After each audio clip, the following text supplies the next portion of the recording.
The great happiness. बुद्धं शरणं गच्छामि। किच्छो मनुष्यपटिलाभो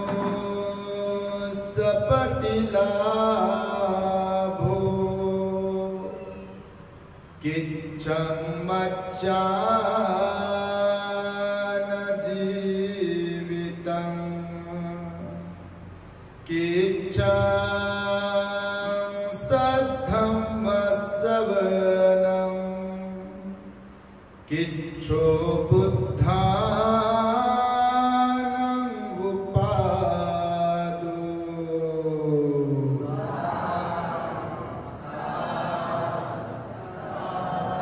संपूर्ण विश्वाला ज्यांनी सुख शांती मानवता तथा दुःख मुक्तीचा आर्य संदेश दिला असे ते दुःख मुक्तीचे मार्गदाता दुःख मुक्त महामानव महान कारुणिक तथागत भगवान सम्यक संबुद्ध तथागतांनी आपल्या शुद्ध प्रज्ञेतून निर्मिलेला सद्धम्म आणि त्याच सद्धम्माचा गेली 2500 वर्षांपासून सातत्याने अहोरात्र प्रचार आणि प्रसार करणारा पूजनीय भिक्खू संघ या महान आणि सर्वश्रेष्ठ अशा त्रिरत्नांना प्रथमतः त्रिवार अभिवादन करतो, ज्यांच्या महान आणि असीम त्याग प्रभावामुळे आपल्याला जो हा अनमोल असा बुद्ध धम्म लाभला आणि ज्यांच्यामुळे आपल्याला हे एवढे मोठे वैभव प्राप्त झाले असे महान युग प्रवर्तक भारतीय राज्यघटनेचे शिल्पकार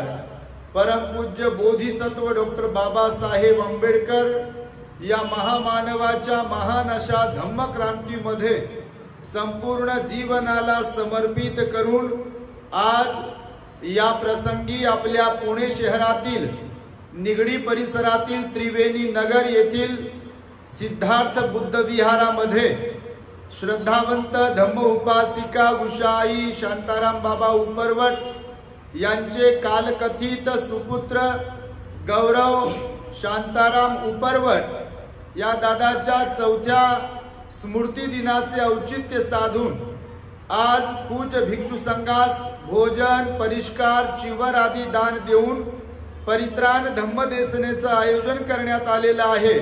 तेव्हा माझ्या समवेत इथे उपस्थित असलेले ज्यांनी आताच आपणास सुंदर अशी धम्मदेसना देऊन उपकृत केले असे पूज्य भिक्खू बुद्ध घोष मेहता थेरो आणि त्याचबरोबर या कार्यक्रमासाठी धम्मदेसना श्रवण करण्यासाठी उपस्थित असलेले आपण सर्व विविध ठिकाणावरून उपस्थित असलेल्या उपासक उपासिका बालक तथा बालिकांनो तद्वतच दी ग्रेट हॅपीनेस या आपल्या यूट्यूब चॅनलचे सर्वच दर्शक सर्वप्रथम तुम्हा सर्वांच्या प्रती मंगल मैत्री सद्भावना व्यक्त करतो आणि आपणा सर्वांच्या दुःख मुक्ती करिता तथागत भगवान बुद्धांद्वारा शिकविलेल्या धम्मोपदेशास प्रारंभ करतो।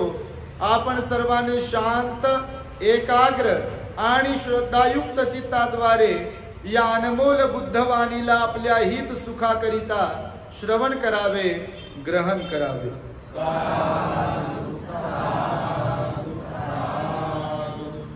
वर्षावासाचं पर्व सुरू आहे आणि त्यामुळे सर्वत्र धम्ममय वातावरण झालेलं आहे। औरंगाबादेत मैत्री बुद्ध विहारामध्ये आमचं वर्षावासाचं अधिष्ठान आहे।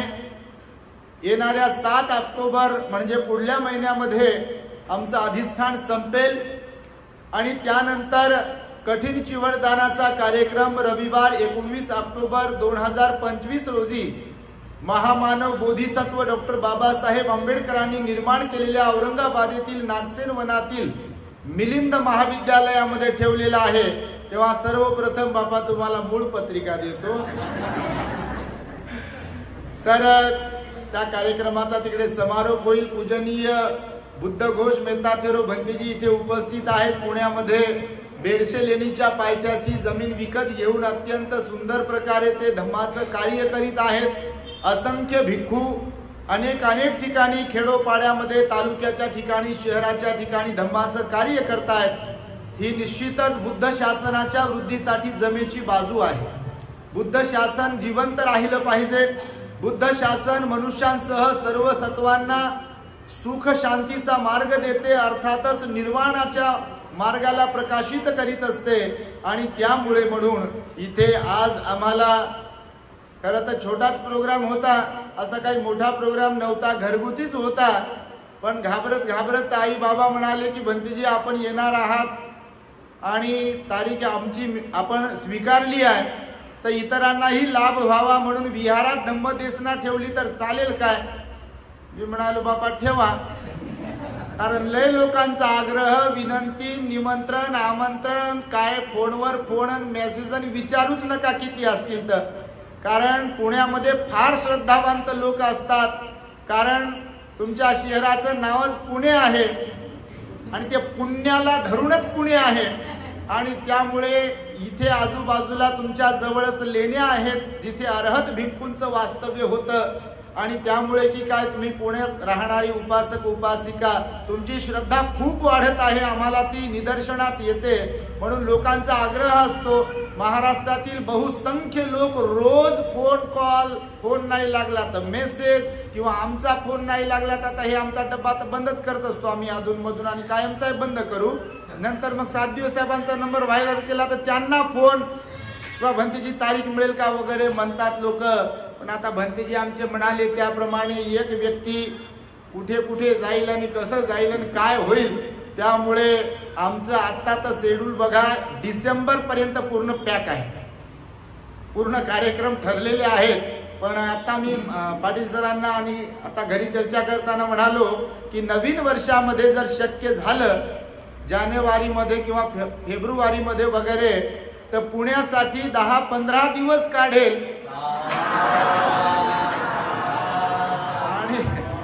आणि ज्यांचा फार दिवसांपासून आग्रह होता की आम्हाला तारीख द्या, आमच्याकडे या वगैरे वगैरे, त्या प्रत्येकाकडे किमान 5-10 मिनिटासाठी 15 मिनिटांसाठी का होईना निश्चितच येऊन तुम्हाला तुमचं पुण्य संपादन करण्याची इच्छा पूर्ती करेल अशी तुम्हाला सर्वप्रथम ग्वाही देतो बाबा. बघा मानवी जीवन हे मोठं अनमोल आहे, हे भगवंताचं वचन आहे. परंतु भगवान म्हणाले इथे प्रत्येकाला कमी जास्त आयुष्य, कमी जास्त सुख दुःख प्रत्येकाच्या वाट्याला येतात. आपण सर्वजण सारख्या सुखवाले सारख्या दुःखवाले आहोत काय? आहात का? आता तुमचे चेहरे जरी लय प्रसन्न दिसत असले इथं आता आम्ही पाहतोय तर खरंच अंतःकरणातून सदा सर्व काळ तुम्ही मिनिटो मिनिटी सेकंदाला खरंच आनंदी आहात का जीवनामध्ये?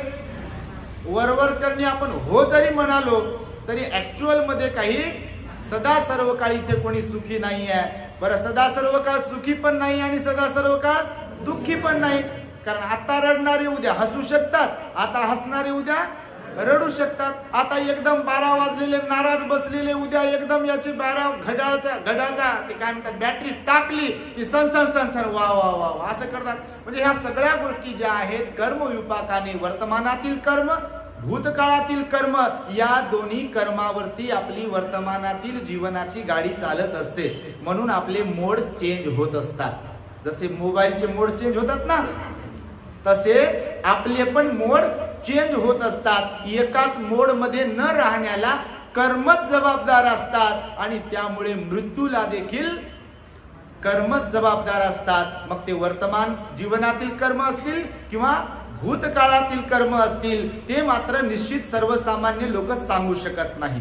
कर्माचा विपाक कधी कुठे कसा कोणत्या लेवलवरती लोकांना मिळेल हे सर्वसामान्य लोकांना सांगण्याच्या पलीकडची गोष्ट आहे. कारण कर्माचा विपाक हे एक तर बुद्ध सम्यक संबुद्ध सांगू शकतात, नाही तर अर्हत भिक्खू सांगू शकतात. आता आपल्याला मग ध्यान करून दान देऊन शील पालन करून व्हावं लागेल, तिथे पोहोचावं लागेल आणि मग आपण सहज सांगू शकतो. नाही तर आपल्याला पंचशीलच पाळता येत नाही. मग भंतेजी हे असं हे आता जे बुद्धघोष भंतेजी बोलले ते मला काय पटलं नाही.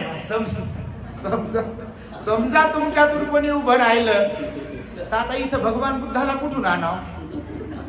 बरं, आणलंय तरी तुमची तेवढी श्रद्धा पाहिजे, तुमचं तेवढं पुण्य पाहिजे. कारण आता भंतीजी पण म्हणताना म्हणाले, तुम्ही प्रवचन ऐकतच असाल आपले, पुण्याशिवाय माणसाला ह्या ज्या चांगल्या गोष्टी आहेत त्या प्राप्त होत नाही. पुण्याशिवाय काही प्राप्त होत नाही.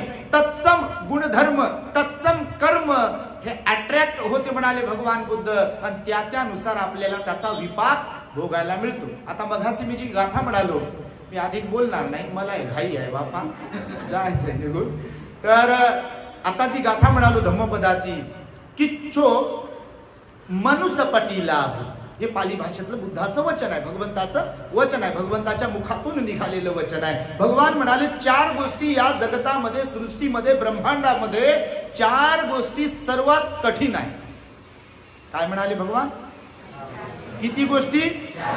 अशा व्यावहारिक दृष्ट्या पाहिल्या तर बापा लय गोष्टी कठीण आहे. तर हडपसरवरून इथं येणं लय कठीण आहे, नाही का? आता तुम्ही कुठून कुठून आला, आता सगळ्यांचं घेत नाही नावा गावाचं नाव, नाही तर बाबा आम्ही दिसलोच नाही का म्हणा तुम्ही. तर कुठून एवढ्या लांबून लांबून एवढ्या मोठ्या संख्येने तुम्ही आलात या पावसाच्या वातावरणात. आता येण्यासाठी तुम्हाला सहजच सोपं गेलं असेल का इथपर्यंत यायला? ट्रॅफिक मिळाली असेल, कुठे गाडीचा प्रॉब्लेम झाला असेल, किंवा काय काय जे काही असेल ते. बरं इथं येऊन जर भूक लागली असेल तर बाबा हे कधी संपते जेवण कधी भेटते, समजा असे कधी कधी होत असेल मी कधी जेवाल. भगवान बुद्ध म्हणाले बाकीच्या पण कठीण गोष्टी आहेत, म्हणजे या 4च कठीण आहेत असं नाही आहे. व्यावहारिक दृष्ट्या जर पाहिलं तर इतरही गोष्टी कठीण आहेत. बाळाला जन्म देणं कठीण आहे का नाही? शिक्षण घेणं कठीण आहे. कुटुंब चालवणं, संसार चालवणं हेही कठीणच आहे. विहाराचं बांधकाम करणं हेही कठीणच आहे. चालत जाणं कुठेतरी हेही कठीणच आहे. मांडी घालून बसणं हेही कठीणच आहे.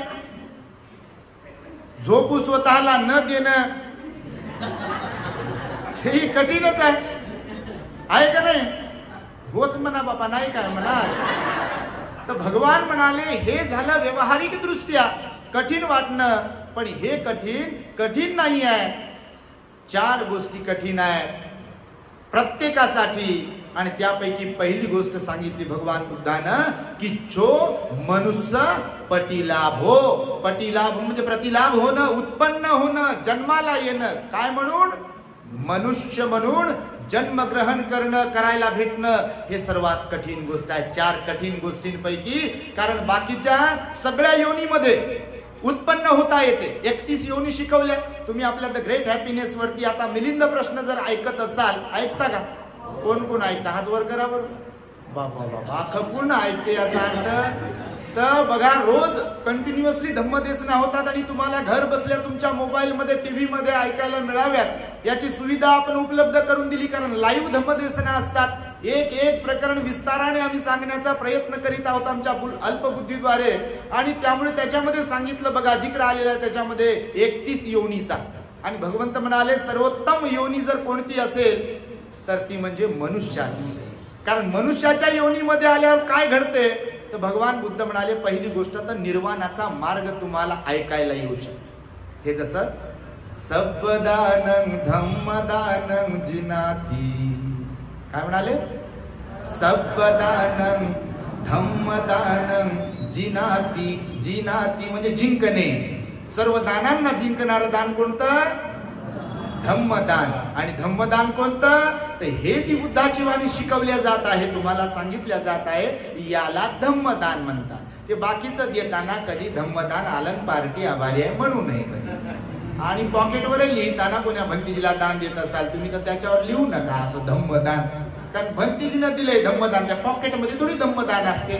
तर बाकी त्याला वेगळं दान म्हटलेलं आहे. ते सांगतोय यासाठी की मनुष्य असल्याशिवाय धम्म कसा श्रवण करता येईल, नाही का? आणि म्हणून भगवान बुद्धाने सांगितलं सर्वोत्तम योनी श्रोतापन्न होण्यासाठी, सकृतागामी होण्यासाठी, अनागामी होण्यासाठी, अर्हत होण्यासाठी, बुद्ध होण्यासाठी, प्रत्येक बुद्ध होण्यासाठी जर कोणती भूमी कारणीभूत ठरत असेल किंवा सहाय्यभूत ठरत असेल किंवा ज्याच्यामध्ये पॉसिबिलिटी आहे किंवा शक्यता आहे असं म्हणू शकतो तर ती मनुष्याची योनी, मनुष्य भूमी असं त्याला म्हटलेलं आहे. मनुष्य दान पुण्य करू शकतो, मनुष्यच दान पुण्य करू शकतो, मनुष्यच शील पालन करू शकतो, मनुष्यच समाधी मार्गाचा अभ्यास करू शकतो. आणि याच पायऱ्यांच्या योगे मनुष्य श्रोतापन्न सकृतगामी अनागामी अर्हत म्हणजे निर्वाणाची अवस्था गाठू शकतो. म्हणून भगवंतानं मनुष्य योनीला सर्वोत्तम योनी म्हणाले. म्हणून या धम्मपदातील गाथेत भगवंताचं वचन आहे, किच्छो मनुष्य पटिलाभो. किच्छो म्हणजे कठीण, मनुष्य म्हणजे मनुष्याचा.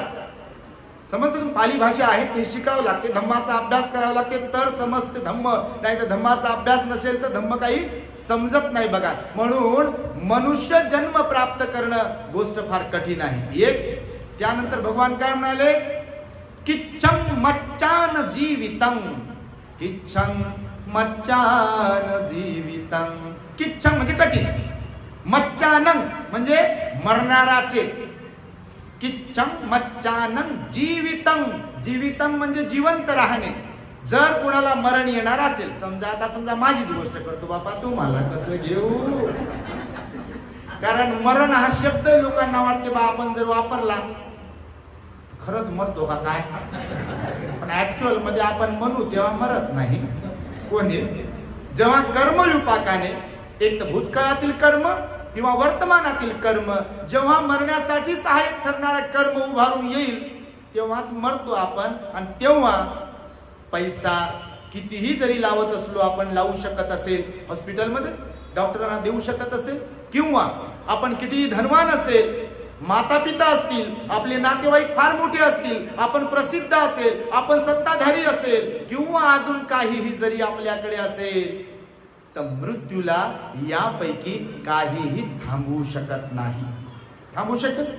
तुम्ही पण मरण पाहिले असतील, कोणी ना कोणी गेलेलंच आहे ना. किसा गौतमीला भगवान म्हणाले होते की मुठभर मोहरी घेऊन ये का घरून, बरोबर. जाता जाता तिला म्हणाले की अशा घरून घेऊन ये की ज्या घरचं कधी कोणी गेलेलं नाहीये, मेलेलं नाहीये. आता ती त्या रडण्याच्या धुंदीमध्ये होती.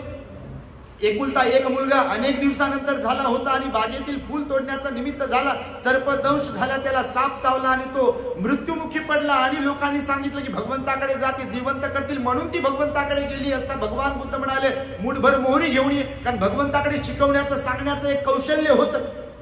काखेतलं काढले बाजारात मांडले असं नाही सांगायचे, शिकवायचे भगवान बुद्ध. समोरच्याला काय पाहिजे, जसे एखादी डॉक्टर असतात त्यांच्याकडे आपण जेव्हा जातो तेव्हा जीभ दाखवा, डोळा दाखवा, इथं टेलिस्कोप लावते, श्वास घ्या, लंबा घ्या, अजून कसा घ्या, हात दाखवा, बोट दाखवा, काय काय सगळं पाहून घेते, नंतर विचारते काय काय होते.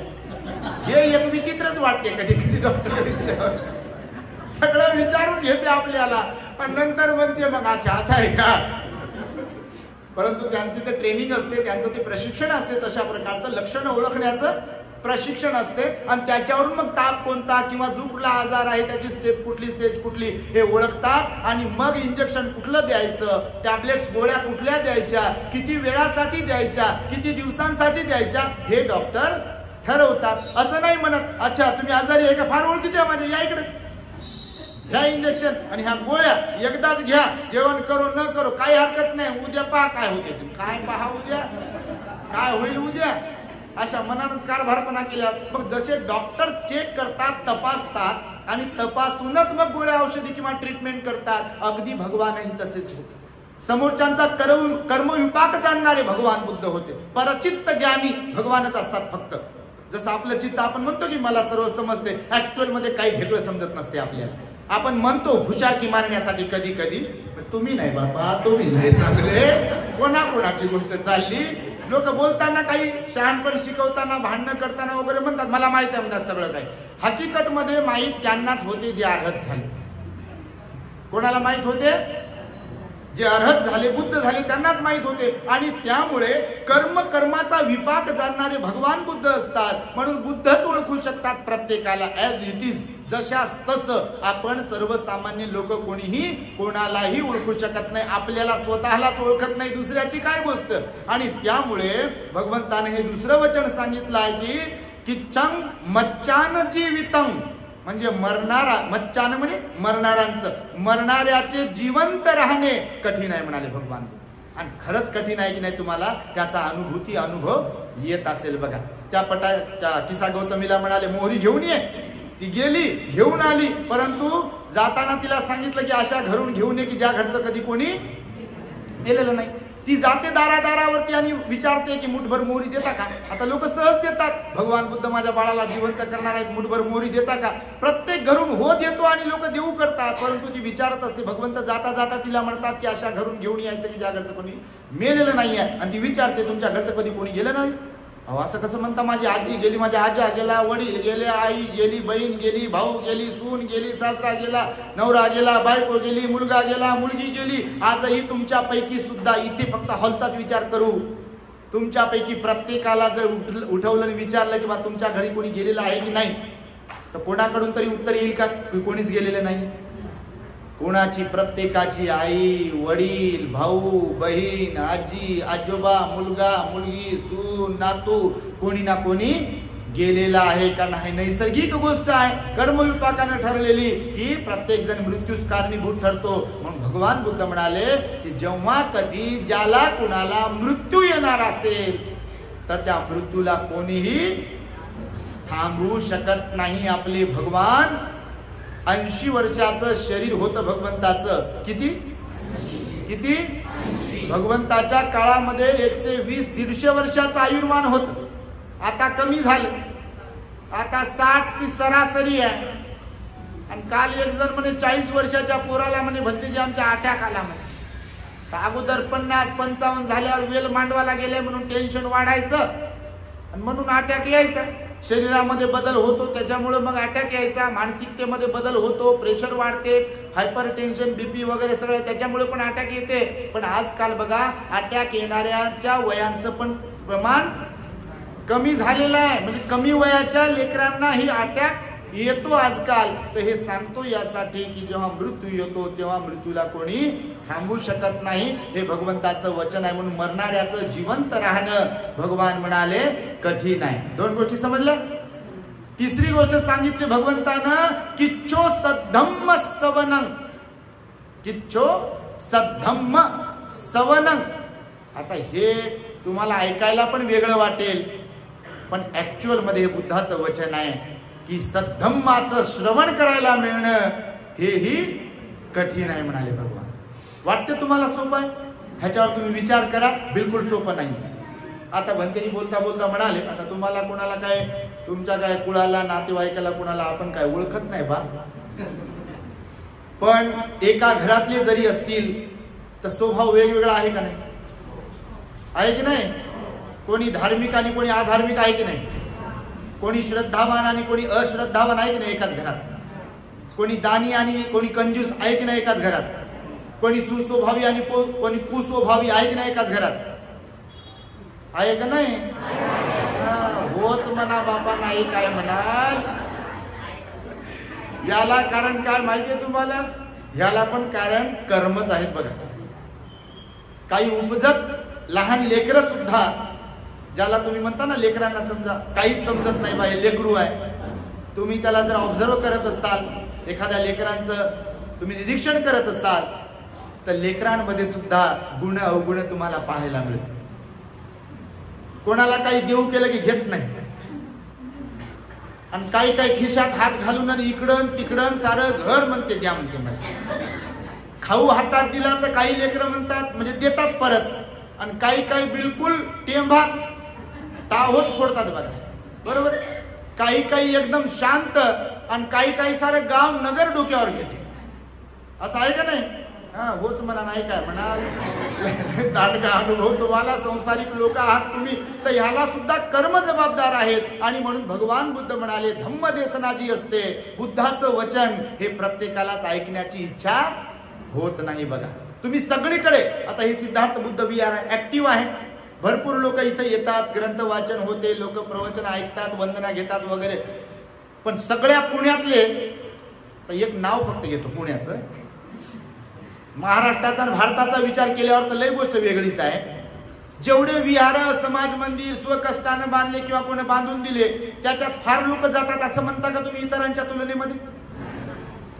जातात सगळे लोक. हे फुल घेतले बा, मेणबत्ती घेतली, चला विहारात जाऊ, चल रे बाळा विहारात जाऊ, तुझ्या बोटाला धरून घेऊन जातो, तिथं वंदना करू, नमो नमो करू, हे करू ते करू. करतात का लोक आपले सगळे? का नाही करत?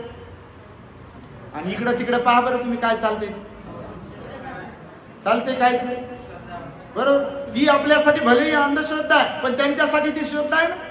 किती गर्दी करतात लोक, कुठून कुठून, तुमच्या पुण्यातच कुठून कुठून लोक येतात. सारे रस्ते जाम. आताच संपला तो कार्यक्रम, बघितलं सगळे हायवे रस्ते जाम.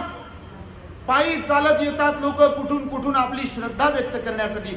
भलेही नाव ठेवणाऱ्यासाठी, निंदा करण्यासाठी ती अंधश्रद्धा आहे, परंतु त्यांच्यासाठी त्यांना सुख तात्पुरतं का होईना उपलब्ध करून देणारी ती श्रद्धा आहे का नाही. आणि इकडं भाषणासाठी जयंती आल्यावर मग टाळू फोडून बाबासाहेबांनी आम्हाला बुद्ध दिला, बाबासाहेबांसारखं कोणीच नाही, एवढं शिक्षण घेतलं, आंदोलन केलं, मोर्चा केला, संविधान लिहिलं, माझ्या बापाचं संविधान असं तसं म्हणते. आणि इकडं नाही हो, कंबर दुखते आमची, तिथं बसायची व्यवस्था नाही हो, नाही हो, डायबिटीज झाला, गोळ्या घ्याव्या लागतात हो. आणि विहारात जाऊन कोणाचं भलं झालं म्हणजे रिकाम टेकडे असतात तेच जातात हो. म्हणजे येणाऱ्यांना इकडं काही काम धंदा नाही, यांना लय लावून दिले काम, लय तीर मारतात समजा असे लोक. तुम्ही नाही बाबा, तुम्हाला नाही म्हणत, पण असे लोक आहेत का नाही. म्हणजे धार्मिकतेला महत्व नाही देणार आणि राजकारणातलं हे इकडचं मत पडलं नाही म्हणते, हे इकडच्यांनी मत द्यायला पाहिजे होतं, हे इकडं पैसे वाटप केले नाही, तिकडं हे अध्यक्ष झाले, फलाने काय काय झाले, त्याच्यात लय इंटरेस्ट नको त्या गोष्टीमध्ये. चारी मुंड्या चिट पडल वर्षानुवर्ष, पण विहारात मात्र आपली धार्मिकता, आपली श्रद्धा दाखवण्यासाठी येत नाही. आणि म्हणून भगवंत म्हणाले तिच्छो सद्धम्म सवनन, कठीण आहे सद्धम्म श्रवण करण्याची आपली मानसिकता, आपला स्वभाव तयार होणं. कठीण आहे का नाही, बिलकुल कठीण आहे बघा. आणि चौथी गोष्ट आणि शेवटची भगवंताने सांगितली आहे की चं बुद्धानं उपादो, बुद्ध उत्पन्न होणे म्हणजे बुद्ध जन्मास येणे, बुद्धाची बुद्ध उत्पन्न होणे ही फार दुर्मिळ गोष्ट आहे बघा. असं कोणाला मुलगा, कोणाला मुलगी किंवा गणगोत वाढणं, वेल मांडवाला जाणं हे तर होत राहते बघा, गाड्या घोड्या घरदार होते. पण बुद्ध हेच तथागत सम्यक संबुद्ध जे गौतम बुद्ध म्हणून झाले 2500 वर्षांपूर्वी झाले बघा. किती झाले? 2500 वर्षांपूर्वी होऊन गेले बघा. आत्ता शरीर रूपी आहेत का बुद्ध? कर्माने, कीर्तीने, धम्माच्या माध्यमातून संघाच्या रूपाने बुद्ध आजही आहेत. पण प्रत्यक्ष शरीर, ज्या शरीराचं आपण वर्णन करतो, ऐकतो की बुद्ध फार सुंदर होते, उंच उंच पुरे भगवान बुद्ध होते, त्यांचे हात असे होते, त्यांचे बोट असे होते, त्यांचे डोळे असे होते, त्यांचं नाक असं होतं, हे जे तुम्ही ऐकता धम्मदेशनेच्या माध्यमातून, प्रत्यक्ष पाहायला मिळतात का असते? बुद्ध प्रत्यक्ष पाहायला नाही मिळत आपल्याला, शरीर रूपी बुद्ध.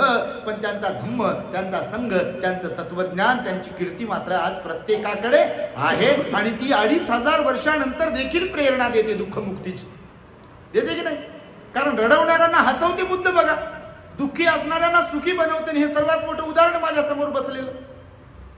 उपरवट आई आणि बाबांचं उदाहरण मला आठवते. 4 वर्षांपूर्वी बाबा माझ्याशी बोलले होते की आईची मानसिकता, मनस्थिती बरोबर नाहीये. आज तुम्ही पण पाहताय कोणाच्या घरचा एखादा एकुलता एक मुलगा जेव्हा जातो तेव्हा त्या आईची, त्या वडिलांची, आई सकाळी पण मला सांगते की म्हणते जी पोराला विसरणं कसं सोपं आहे एका आईसाठी.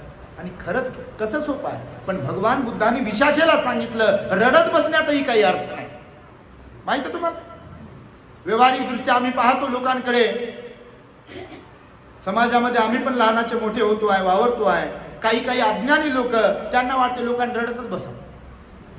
भगवान बुद्ध याच्या खिलाफ होते, तुमच्या माहितीसाठी सांग. कारण मरण कुणाला चुकलेलं नाही आहे. चुकलेलं आज कोणीतरी चाललंय, उद्या आपण जाऊ. उद्याचीच काय गोष्ट करा, आज आपणही जाऊ शकतो. मरण कोणालाही चुकत नाही, कोणालाच चुकत नाही. विशाखा मिगार मातेचा 3-3.5-4 हजार लोकांचा परिवार होता. प्रचंड संख्येने तिच्या नाती होत्या, बरोबर होते. किती मोठा परिवार तिचा होता. एक नात मेल्यावर भगवंताकडे आली रडतच.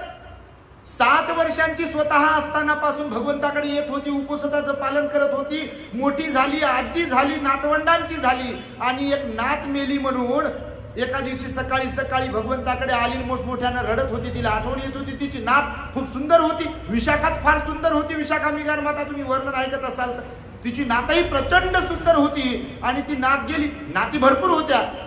भगवंतानं तिला विचारलं, विशाखे या श्रावस्तीमध्ये एवढ्या ज्या मुली आहेत सुंदर सुंदर, त्या सगळ्याच नाती असत्या. 5-7 कोटी संख्या, लोकसंख्या या श्रावस्तीची आहे आणि त्या सगळ्या तुझ्या नाती असत्या आणि रोज जर एक त्यातली मरत असती तर तू किती दिवस रडशील? किती दिवस रडशील तू?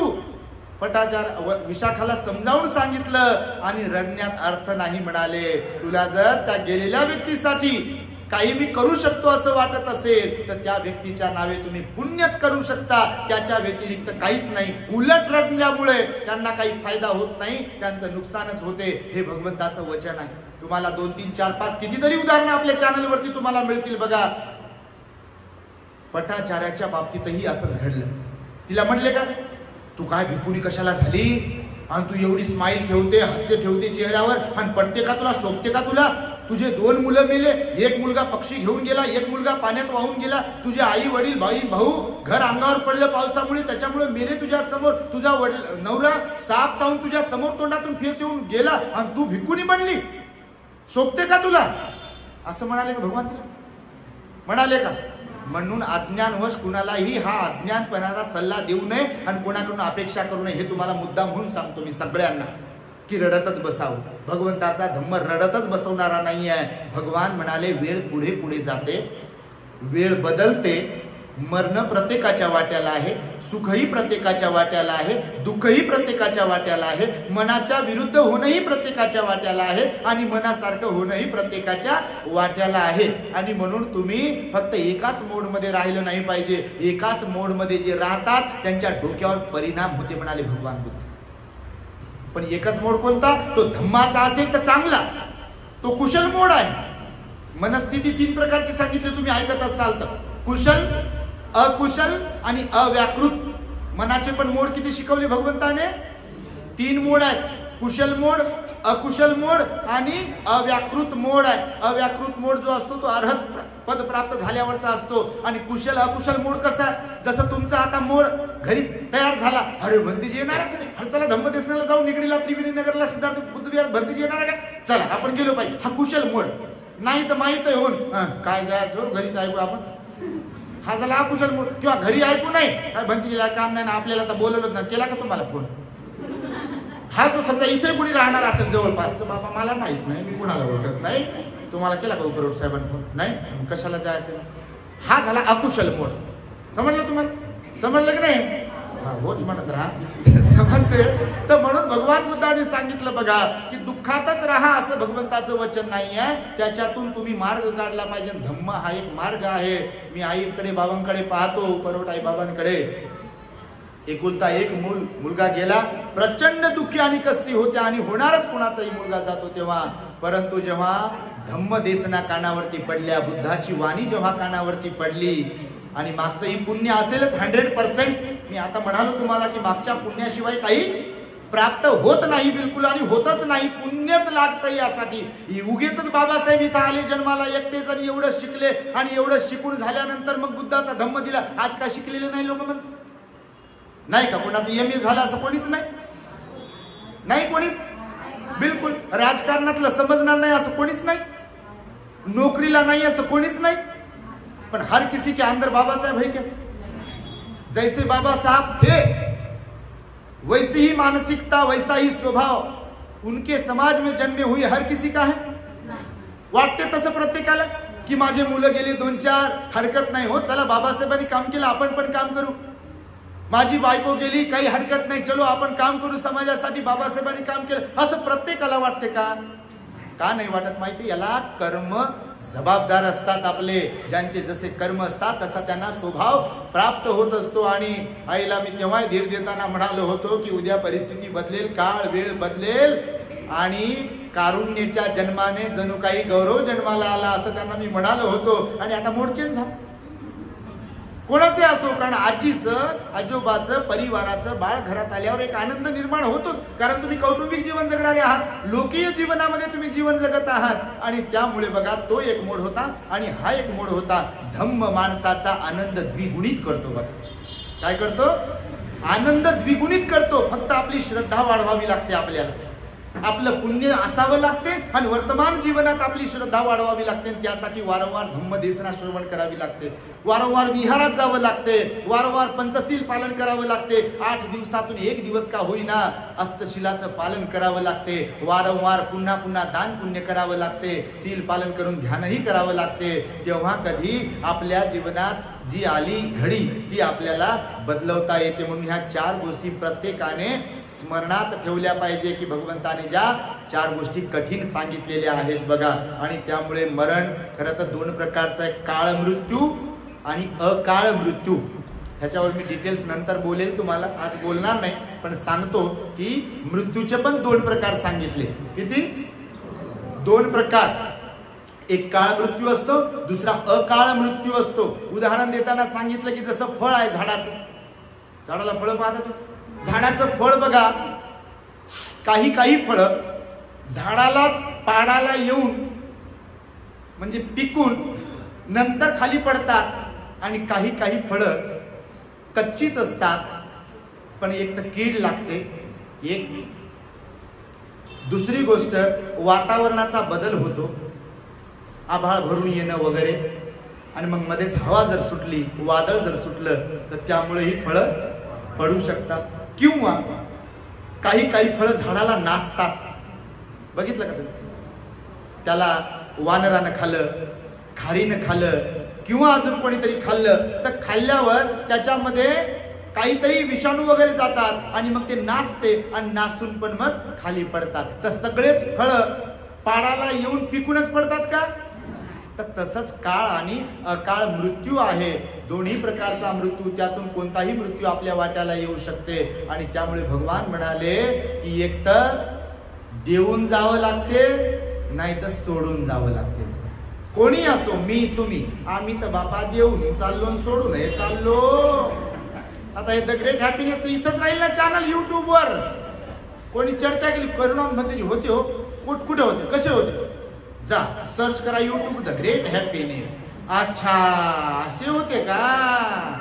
ये कभी मरेगा नहीं और इसके जरिए हम भी कभी मरेंगे नहीं, लेकिन हम कभी मरेंगे नहीं इसका मतलब ऐसा नहीं कि ये शरीर कभी मरेगा नहीं, ये तो बिल्कुल मरेगा, इसका भी बटन दबेगा. कारण हर किसी का बटन दब सकता है. भगवान बुद्ध जर जाऊ शकतात, आपण काय आहे? प्रत्येक जणाला मरावं लागतं. चांगलेही मरण्यासाठीच येतात आणि वाईटही मरण्यासाठीच येतात. आम्ही नेहमी सांगतो, प्रत्येक जण इथे जन्म गावावरून निघालेला आहे, मरण गावाकडे वाटचाल करत आहे.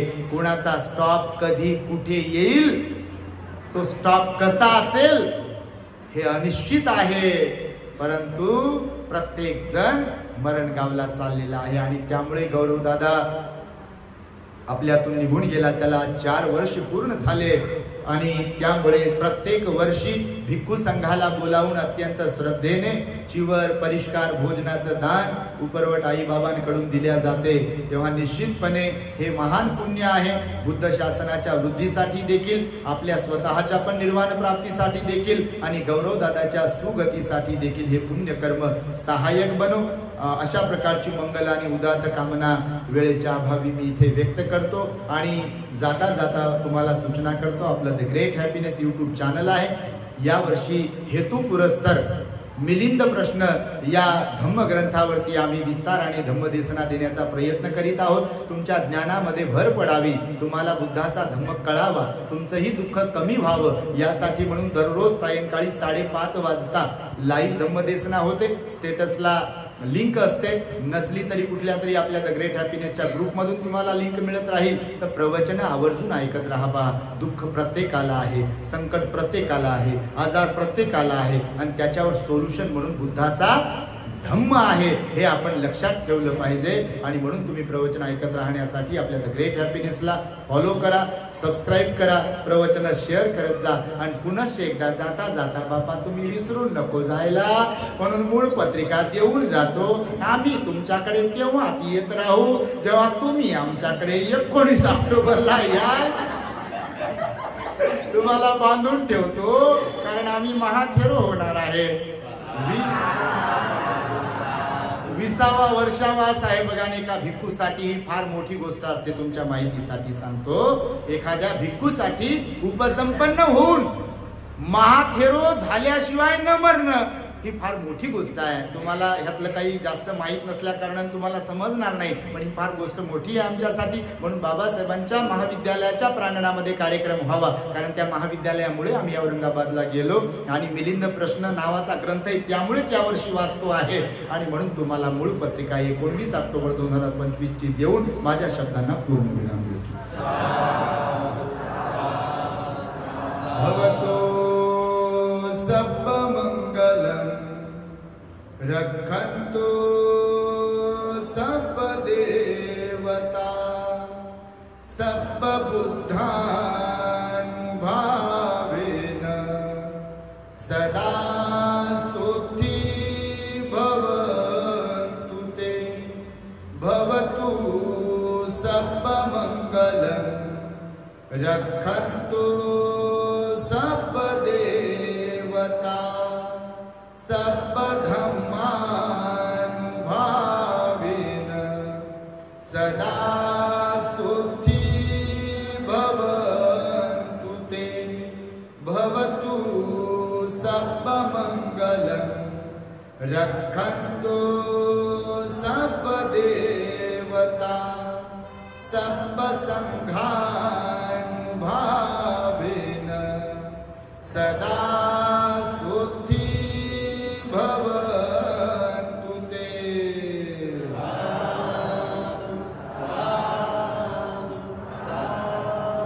बुद्धं नमामि, धम्मं नमामि, संघं नमामि. The great happiness. बुद्धं शरणं गच्छामि.